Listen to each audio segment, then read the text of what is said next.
to Broken and Blessed.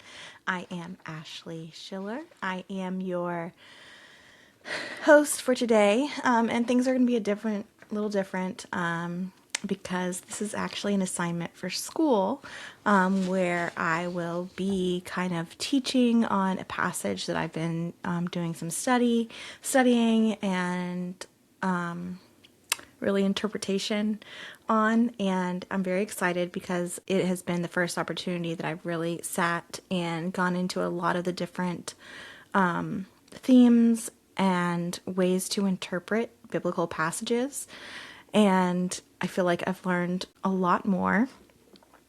I chose a section in Ruth because Ruth was actually the first Bible study I did after coming kind of back to Christ, and I thought that I had a good grasp on it, and so I thought, okay, well, maybe going in with a little bit of background knowledge, this would really help me understand. And lo and behold, I don't think I really knew much. Today we're going to be looking at Ruth 1, chapter 1, verses 6 through 18, and we will go through it right now. Actually, let's take a moment to pray. Lord, I come to you this evening, with exhaustion and a feeling of fruitlessness. And I just pray that every word that is exuded from my presence this evening touches someone's heart in a way that only you can do, Lord, in the subtle ways that you move through the book of Ruth and choose those unexpected redeemers, Lord. Just pray that in this moment you choose the unexpected redeemer to show in the lives of all the listeners. Let the words that come out of my mouth be a reflection of you and only you, and glorify your name. Amen. All right, let's go to the passage. We're going to start off in verse 6. So this is talking about Naomi and Ruth, and this is background during a time of Judges. Not a great time to be alive, especially if you're a woman, a widow, you don't have land, you don't really have any ground to stand on, literally and figuratively. So let's just get that in mindset, is that this is not a happy place to be. Naomi has just lost her husband and her two sons, one of which was married to Ruth and one of which was married to Oprah. I say Orpah? Can someone help me with that? I'm going to say Oprah the whole time because that's what it makes me think of. So they are here. Let's just jump in. Okay. She and her daughters-in-law set out to return from the territory of Moab because she had heard in Moab that the Lord had paid attention to his people's need by providing them food. She left the place where she had been living, accompanied by her two daughters-in-law, and traveled along the road leading back to the land of Judah. Naomi said to them, "Each of you go back to your mother's home. May the Lord show kindness to you as you have shown to the dead and to me. May the Lord grant each of you rest in the house of a new husband." She kissed them, and they wept loudly. They said to her, "We insist on returning with you to your people." But Naomi replied, "Return home, my daughters. Why do you want to go with me? Am I able to have any more sons who could become your husbands? Return home, my daughters. Go on, for I am too old to have another husband. And even if I thought there was still hope for me to have a husband tonight and to bear sons, would you be willing to wait for them to grow up?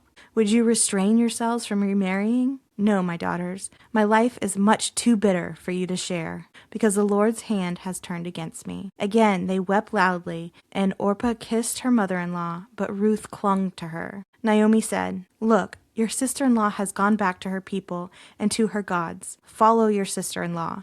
But Ruth replied, "Don't plead with me to abandon you, or to return and not follow you. For wherever you go, I will go, and wherever you live, I will live. For your people will be my people, and your God will be my God. Where you die, I will die, and there I will be buried. May the Lord punish me and do so severely, if anything but death separates you and me." When Naomi saw that Ruth was determined to go with her, she stopped talking to her.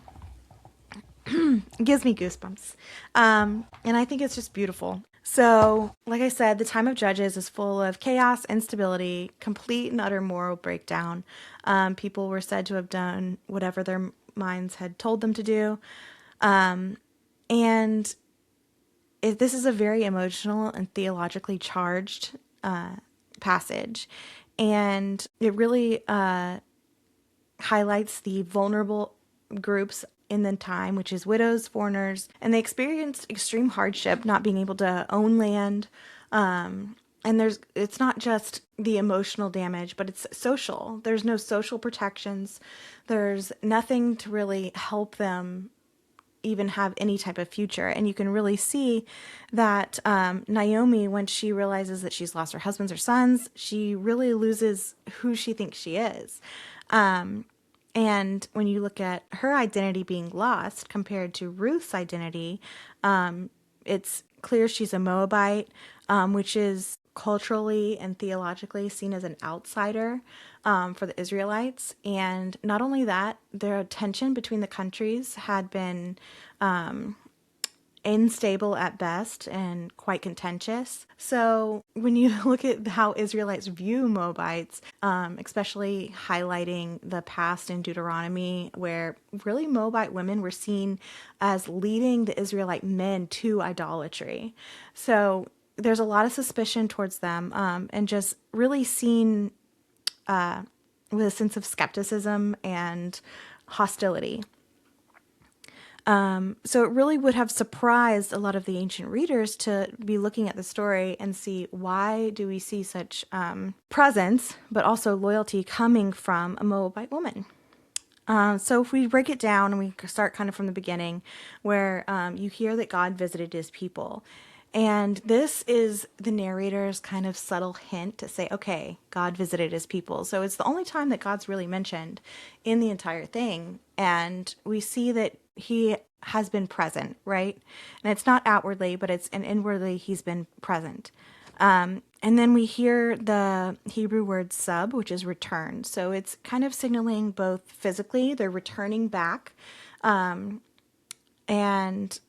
also spiritually returning to a home, right? A place of home. And for Naomi, she's kind of coming to a place, returning to a place she hasn't been. Naomi's returning to a place that's home, but without her people, her community, her family. Whereas Ruth is returning or coming to a place that she's never been, and all she has is Naomi. So Naomi's urging Ruth and Orpah to go home. And this would be fairly typical, especially you see the love between them here, and you see that they weep when they feel like they have to separate. And you can tell that Naomi cares deeply for her daughter-in-laws. She wants them to have a future, and she wants them to have something that she doesn't see for herself.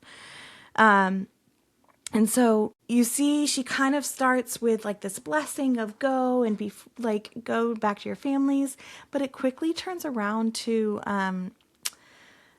a quite unraveling of sorts, an emotional unraveling. And she just ends up saying, well, the Lord's hand has gone against me. And so you can see she's gone from kind of like this steadiness to almost just complete and total despair. But then we see Orpah leave and Ruth cling. And this cling is another Hebrew word, dabak, which is one more time where we see this covenant level loyalty. And we see this, that Ruth, the Moabite, chooses this path of covenant like loyalty, which is a surprise. It's not something you would easily foreshadow and see to come to fruition. And then the structure of this oath that she gives, it starts kind of small to this grandiose, like her entire fate being hinged on where Naomi will go. And so she starts small, saying, where you go, I'm going to go. And then where you live, I'm going to live. And then people to people, and then even to God, and even to death. And so it's very oath-like in structure. And the only thing that Naomi can do in response is to be silent. And it shows an acceptance of sort. And so we can see that God's working through his presence back home from Naomi. We can see his presence in Ruth, really. Because if we look at it, Ruth is conveying this covenant love and devotion towards Naomi that is similar to really God's covenant with his people. So while Naomi interprets her situation really as like divine abandonment, because that's very common, right? We look at the reason why they're moving, honestly, is because of a famine, which famines also commonly trigger short-term migrations for families who are of agrarian nature to really find a place with food. And if they didn't do that, you risk your entire family starving to death. So you see that she's in the middle of trying to find food from famine, and she just really feels like she's been completely abandoned by God. But seeing what the narrator shows, well, he's granted food back home. So that's one little thing, right? He's starting to restore. And you start to see Ruth get restored. And so you see this reversal of sorts where you see the famine to being fed. You see the bitterness of Naomi compared to her blessing of Ruth. And then you really see this outsider of Ruth becoming the insider of the covenant. And so another word of this covenantal love is hesed, which means it is covenantal, but it's like costly, right? It's a sacrificial that you will give up basically everything. You'll sacrifice, like God sacrificed his son, right? That's hesed. And so Ruth is sacrificing any future because she so loves Naomi. And so she's really embodying this hesed love, even when Naomi can't even see that it's coming from God. So we can really see this relate to others in the Bible and genealogies when we look at kind of who carries on the legacy and the line that eventually leads to Jesus, to David and to Jesus. And one example is, we have this whole story of Joseph and Jacob, and Judah actually is the one who carries the lineage of Jesus. And in this situation, we actually have Ruth, who ends up with Boaz, that leads to Obed, that leads to David, that leads to Christ. So it's really beautiful to see how God is choosing this most unlikely source as his story of redemption.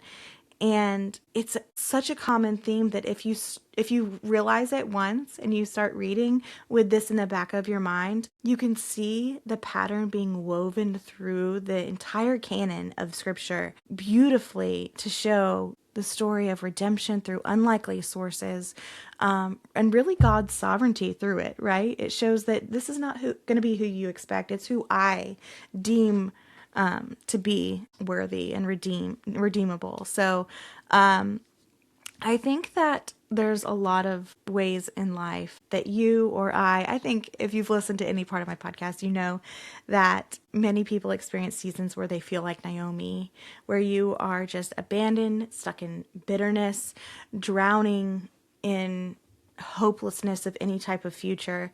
And then Ruth just kind of shows how this ordinary faithfulness from an unexpected person becomes the soul where this redemption grows, and how God often works quietly. I'm not sure I ever see God at work overtly, but really subtly, like in the background through a small breeze of your story, through relationships, commitments, small choices that God is working. And this whole section of Ruth really invites us to trust in God's hidden work, even if we can't see those brushstrokes at work. So I think that I gotta wrap it up here. But this passage really teaches us that God's redemption really begins, generally not with miracles, but with ordinary people portraying acts of extraordinary love. And it's sometimes really through the people that we least expect. Thanks for joining. I know it's a quick mini episode. I think I've gone over time by like 6 minutes. I really enjoyed reading this, and I hope after this you are able to take some time and read the story for yourself just to see just God's sovereignty at work. And so thanks, like, share, subscribe, follow, and shout out to Dr. Hugh at Luther Rice College and Seminary for an amazing course this semester. All right. God bless.